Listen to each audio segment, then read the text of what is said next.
Assalamualaikum warahmatullahi wabarakatuh. Baik, dalam kesempatan ini saya akan mencoba bahas tentang akidah Islam yang dengan topik agama dan manusia.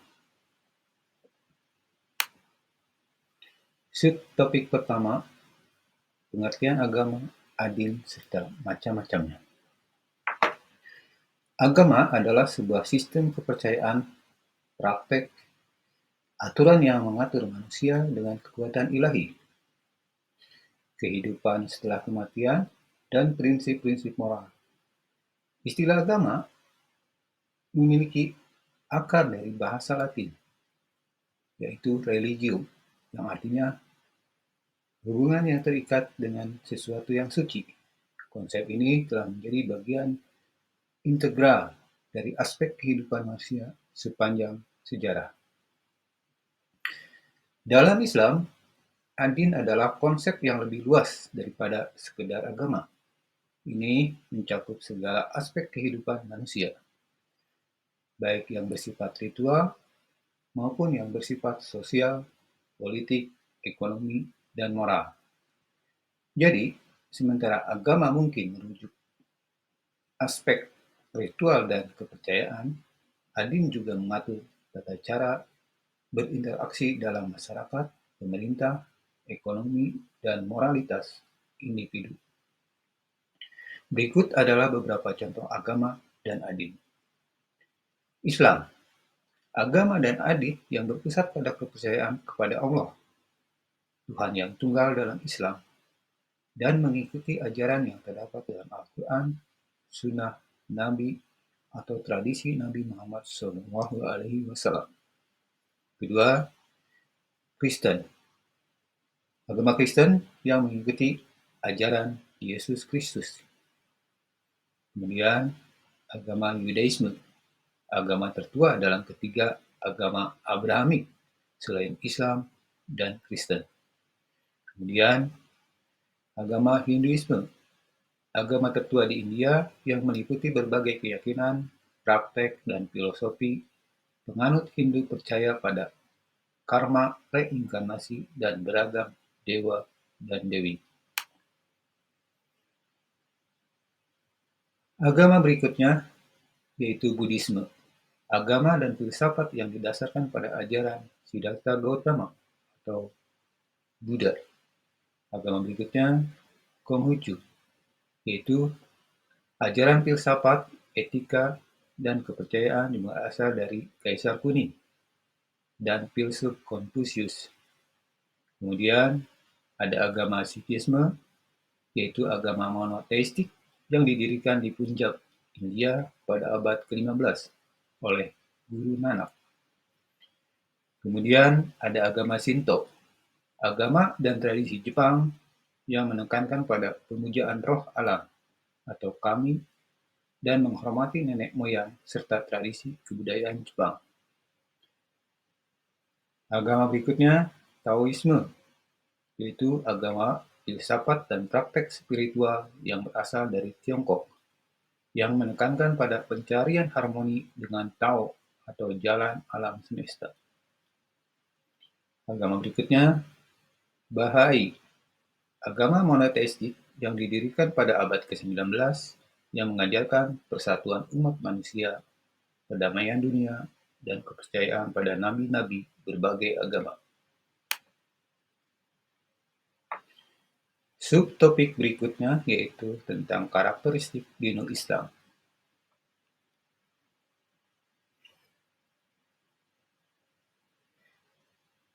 Dinul Islam adalah konsep yang luas dalam Islam, mencakup segala aspek kehidupan dan tata cara hidup yang diatur oleh ajaran Islam. Ini termasuk aspek keagamaan, moral, sosial, ekonomi, politik, dan hukum. Berikut ada beberapa karakteristik utama dari dinul Islam. Pertama, karakteristik monoteisme atau tauhid. Dinul Islam didasarkan pada keyakinan kepada Allah sebagai Tuhan yang tunggal dan satu-satunya yang berhak disembah. Kemudian, karakteristik ajaran Al-Quran.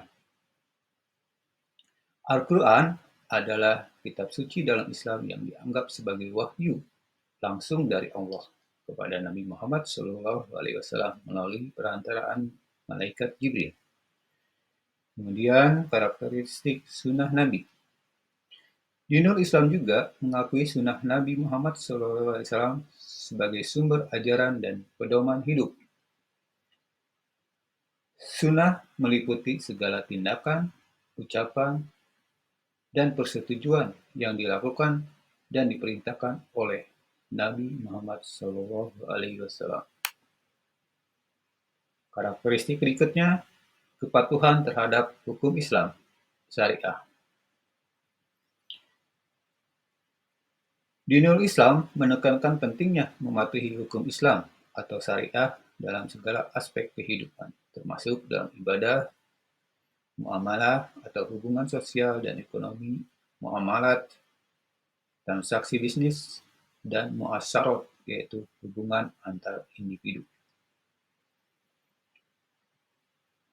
Dalam karakter ini termaktub dalam surat Al-An'am ayat 162 yang berbunyi, Kul inna solati wa nusuki wa mahyaya wa mamati lillahi rabbil alamin. Katakanlah, sesungguhnya salatku, ibadahku, hidupku, dan matiku hanyalah untuk Allah, Tuhan semesta alam. Kemudian ada karakteristik keadilan dan kesetaraan. Prinsip keadilan dan kesetaraan sangat ditekankan dalam dinul Islam. Semua individu, tanpa memandang suku, ras, dan latar belakang lainnya, dianggap sama di hadapan hukum dalam hak-hak mereka.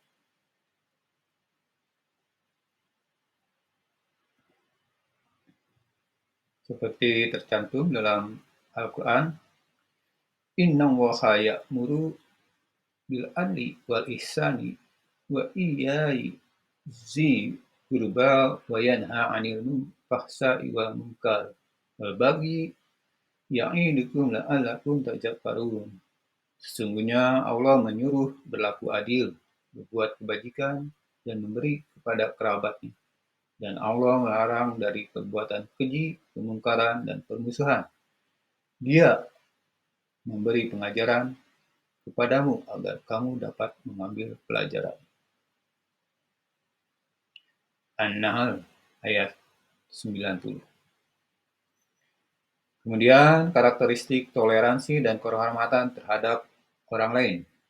Dinul Islam mengajarkan toleransi terhadap umat beragama lain dan menghormati hak-hak individu untuk memeluk agama dan keyakinannya masing-masing.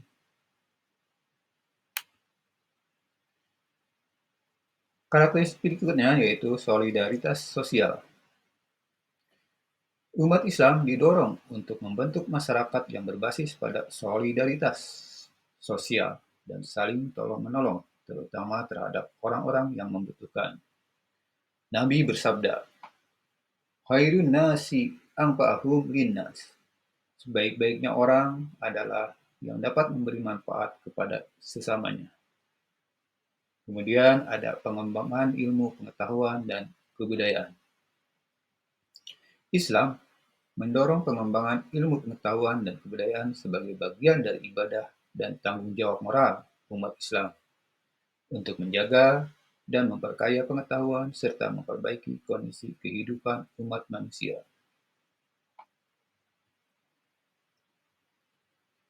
Dalam hadis yang berbunyi, Tolibul ilmi faridotan ala kulli muslimin, yang artinya menuntut ilmu adalah kewajiban bagi setiap muslim. Hadis riwayat Ibnu Majah. Karakteristik berikutnya yaitu keseimbangan antara kehidupan dunia dan akhirat. Dinul Islam mengajarkan pentingnya menjaga keseimbangan antara kehidupan dunia dan persiapan untuk kehidupan akhirat. Demikian, Dinul Islam tidak hanya mengatur aspek keagamaan, tetapi juga menyediakan kerangka kerja yang lengkap untuk pengaturan kehidupan individu dan masyarakat sesuai dengan prinsip-prinsip ajaran Islam.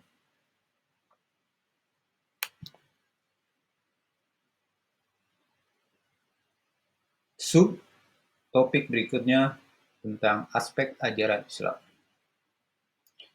Ajaran Islam meliputi berbagai aspek kehidupan, mulai dari keyakinan fundamental hingga tata cara hidup sehari-hari. Berikut ini adalah rincian secara rinci mengenai aspek-aspek utama ajaran Islam. 1. Tauhid atau kepercayaan kepada Allah. Tauhid adalah prinsip utama dalam ajaran Islam yang menekankan kepercayaan kepada Allah sebagai Tuhan yang tunggal, yang tidak memiliki sekutu apapun. Umat Islam meyakini bahwa Allah adalah pencipta alam semesta, memelihara dan pengatur segala sesuatu. Aspek berikutnya, risalah, rasul, dan kitab suci. Umat Islam meyakini bahwa Allah mengirimkan rasul-rasulnya untuk menyampaikan pesannya kepada umat manusia. Rasul terakhir dalam ajaran Islam adalah Nabi Muhammad SAW yang membawa Al-Quran sebagai kitab suci yang diwahyukan Allah kepada beliau.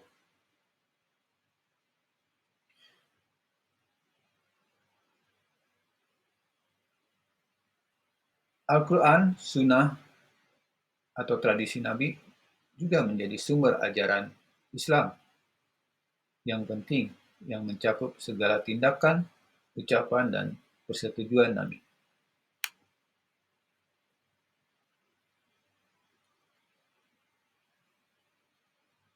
Aspek berikutnya yaitu ibadah atau peribadatan.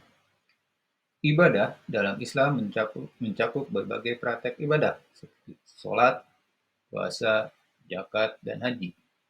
Sholat merupakan kewajiban bagi umat Islam untuk menjalankan ibadah 5 waktu sehari semalam. Dari Al-Quran tentang sholat terdapat dalam surat Al-Baqarah ayat 43. Aqimus sholata wa atuz zakata warka'u ma'ar raki'in. Dirikanlah sholat, tunaikanlah zakat, dan rukulah beserta orang-orang yang ruku. Al-Baqarah ayat 43. Puasa dilaksanakan selama sebulan dalam bulan Ramadan sebagai bentuk pengendalian diri dan penghormatan kepada Allah. Dalil Al-Quran yang menyatakan tentang puasa yaitu Al-Baqarah 183 yang berbunyi, Ya ayyuhalladzina amanu kutiba alaikumusiyam kama kutiba alal ladzina min qablikum la'allakum tattaqun. Wahai orang-orang yang beriman, diwajibkan atas kamu berpuasa sebagaimana diwajibkan atas orang-orang yang sebelum kamu agar kamu bertakwa. Al-Baqarah ayat 183. Zakat adalah kewajiban memberikan sumbangan kepada yang membutuhkan sebagai bagian dari upaya untuk membantu orang miskin dan memelihara keseimbangan sosial. Haji adalah kewajiban bagi umat Islam yang mampu untuk melakukan perjalanan ke kota suci Mekah setidaknya sekali seumur hidup. Aspek berikutnya yaitu akhlak atau moralitas dan etika. Islam mengajarkan prinsip-prinsip moralitas yang tinggi, seperti kejujuran, kesabaran, kasih sayang, dan kedermawanan. Umat Islam dianjurkan untuk menjauhi perbuatan dosa dan mengamalkan kebajikan dalam setiap aspek kehidupan mereka. Aspek berikutnya tentang muamalah atau hubungan sosial ekonomi.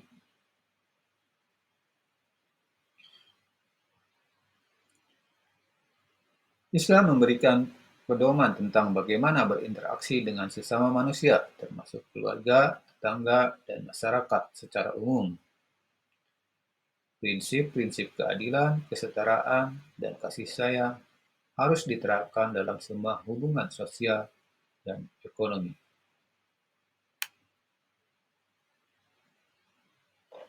Aspek ajaran Islam berikutnya yaitu muamalat atau transaksi bisnis. Islam memiliki pedoman yang jelas tentang bagaimana melakukan transaksi bisnis yang adil sesuai dengan syariah. Riba atau bunga diharamkan dalam Islam, sementara transaksi yang mengandung unsur riba harus dihindari.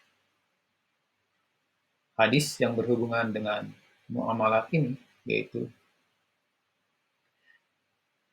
barang dagangan yang paling mendatangkan berkah adalah yang paling murah harganya, serta yang paling jujur penjual dan pembelinya. Hadis riwayat Ahmad. Aspek berikutnya yaitu hukum Islam syariah. Syariah adalah hukum Islam yang mencakup berbagai aspek kehidupan, termasuk ibadah, muamalah, muamalat, dan hukum pidana. Tujuan syariah adalah untuk menciptakan masyarakat yang adil, aman, dan harmonis berdasarkan prinsip-prinsip Islam. Aspek-aspek ajaran Islam ini membentuk kerangka kerja yang komprehensif untuk kehidupan individu dan masyarakat Muslim. Dengan mengikuti ajaran ini, umat Islam diharapkan dapat mencapai keselamatan di dunia dan di akhirat serta memberikan kontribusi.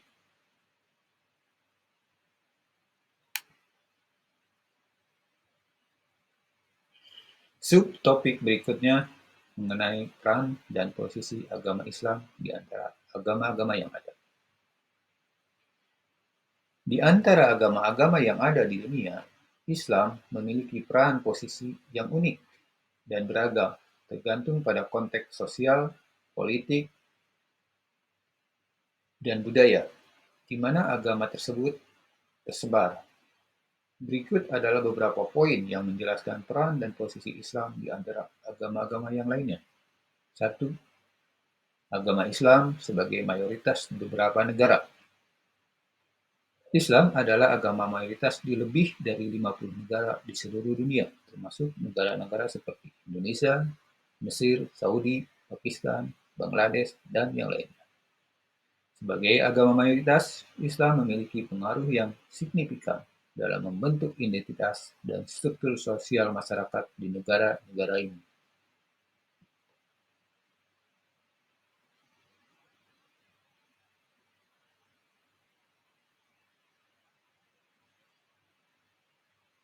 Kemudian, peran Islam di antara agama yang lain yaitu pengaruh budaya dan tradisi.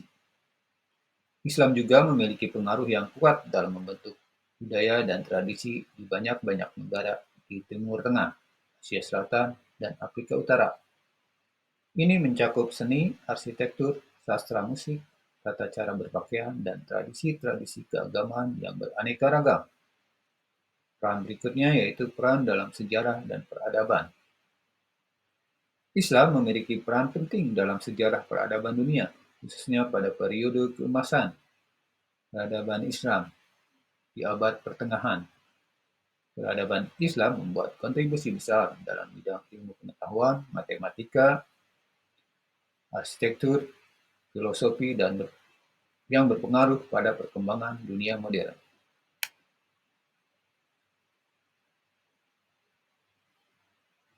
Peran berikutnya, agama Islam sebagai minoritas di beberapa negara.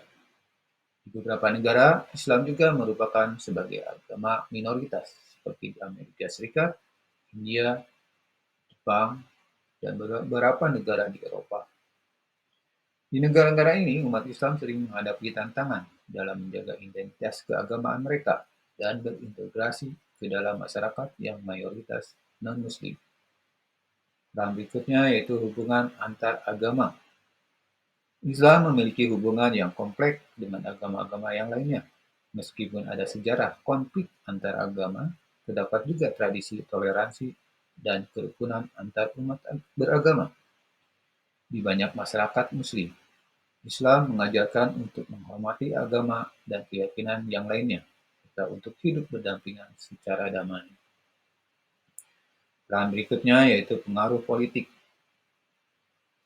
Islam juga memiliki pengaruh politik yang kuat di beberapa negara, terutama di mana Islam adalah agama negara.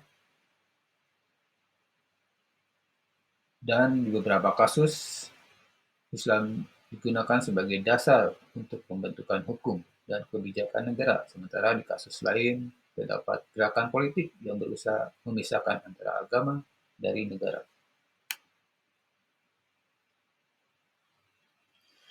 Peran berikutnya yaitu peran dalam isu global. Islam juga memainkan peran penting dalam isu-isu global seperti perdamaian, konflik, hak asasi manusia, dan lingkungan hidup. Organisasi dan gerakan Islam seperti Organisasi Kerjasama Islam atau OKI sering terlibat dalam diplomasi dan upaya pemecahan konflik di tingkat internasional. Berikut hadis-hadis dan dalil Al-Quran yang berhubungan dengan peran dan posisi agama Islam di antara agama-agama yang ada.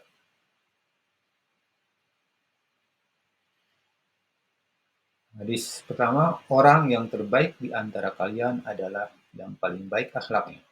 Dan saya adalah orang yang terbaik di antara kalian dalam hal tersebut. Saya di sini tentu Nabi Muhammad SAW. Hadis riwayat Tirmizi. Dalam hadis ini menekankan pentingnya memiliki akhlak yang baik dan menunjukkan kebaikan kepada semua orang, tidak hanya kepada sesama muslim. Hadis berikutnya berbunyi, siapapun yang melukai seorang dhimmi atau non-muslim yang hidup di bawah perlindungan negara Islam, maka aku akan menjadi lawan dari orang itu di hari kiamat. Hadis riwayat Ahmad.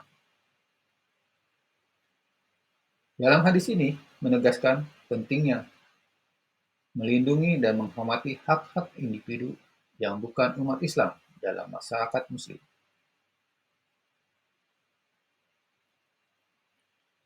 Berikutnya ada dalil Al-Quran yang berbunyi, wala taqulu liman alqa ilaikumus salam lasta mu'minan. Yang artinya, dan janganlah kamu mengatakan kepada orang yang melemparkan salam kepadamu, kamu bukanlah orang yang beriman. An-Nisa ayat 94. Ayat ini menunjukkan pentingnya menjaga persaudaraan dan toleransi antar umat beragama, bahkan ketika ada perbedaan keyakinan.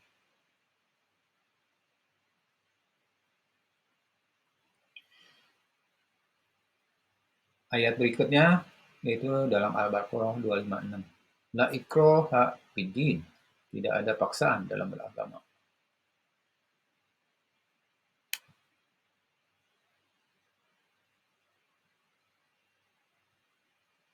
Subtopik berikutnya yaitu kebutuhan manusia akan agama.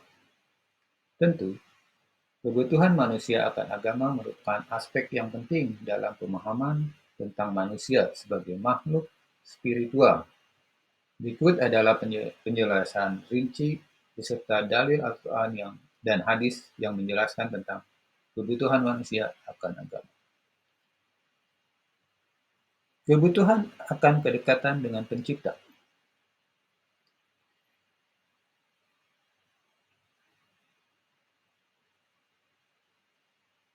Termaktub dalam surat Az-Zariyat ayat 56. Wa ma khalaqtul jinna wal insa illa liya'budun. Dan aku tidak menciptakan jin dan manusia melainkan supaya mereka menyembahku. Kedua, kebutuhan akan orientasi moral. Terdapat dalam dalil Al-Quran At-Taubah ayat 128 yang berbunyi, laqad ja'akum rasulun ma'anfusakum azizun alaihi ma anittum haridun alaikum bil mu'minina raufur rahim. Sesungguhnya telah datang kepadamu seorang rasul dari kaummu sendiri. Berat terasa penderitaan sangat ini keinginan di kebahagiaan bagimu, umat amat balas kasihan lagi penyayang terhadap orang-orang muslim. At-Taubah ayat 128.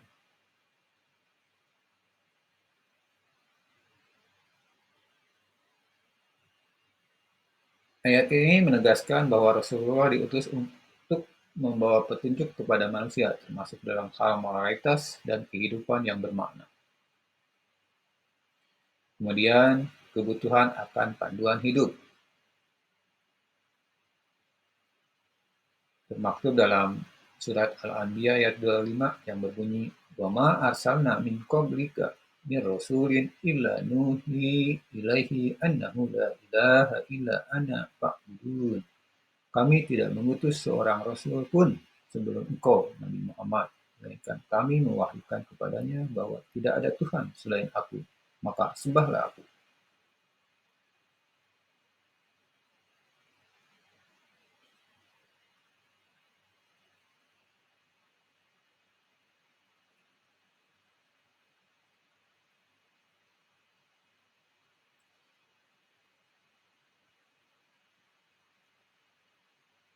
Ayat ini menegaskan bahwa Allah mengutus rasul-rasul untuk memberikan panduan hidup kepada manusia, mengarahkan mereka kepada jalan yang benar. Kemudian kebutuhan akan keseimbangan emosional yang termaktub dalam hadis riwayat Ahmad yang berbunyi, la yang qalibul qalbu ilas sakinata abadan illa bizikrillah. Tidaklah hati manusia akan tentram dan tentramnya tidak akan sempurna kecuali dengan mengingat Allah. Hadis riwayat Ahmad. Hadis ini menunjukkan bahwa kebutuhan akan ketenangan emosional dan kejiwaan dapat terpenuhi dengan mengingat Allah dan mendekatkan diri kepadanya.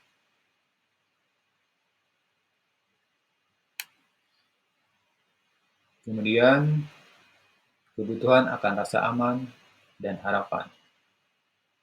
Maksud dalam surat Ar-Ra'd ayat 28 yang berbunyi, "Alladzina amanu wa tatma'innu qulubuhum bi dzikrillah, ala bi dzikrillah tatma'innul qulub." Ingatlah, hanya dengan mengingat Allah lah hati menjadi tentram. Surat Ar-Ra'd ayat 28. Kemudian kebutuhan akan makna dan tujuan hidup.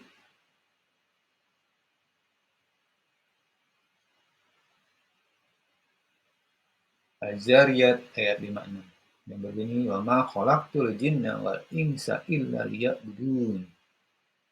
Dan aku tidak menciptakan jin dan manusia melainkan supaya mereka menyembahku. Az-Zariyat ayat 56. Ayat ini menegaskan bahwa salah satu tujuan penciptaan manusia adalah agar mereka mencari makna dan tujuan hidup dengan menyembah Allah. Dari dalil-dalil Al-Quran dan hadis di atas, dapat disimpulkan bahwa kebutuhan manusia akan agama sangatlah kompleks dan meliputi aspek spiritual, moral, panduan hidup, keseimbangan emosional, rasa aman, dan makna hidup. Agama memberikan kerangka kerja yang memenuhi kebutuhan ini dan membantu manusia mencapai kedamaian dan keselamatan di dunia dan di akhirat.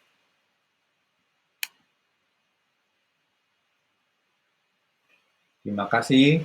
Demikian penjelasan saya mengenai agama dan manusia. Assalamualaikum warahmatullahi wabarakatuh.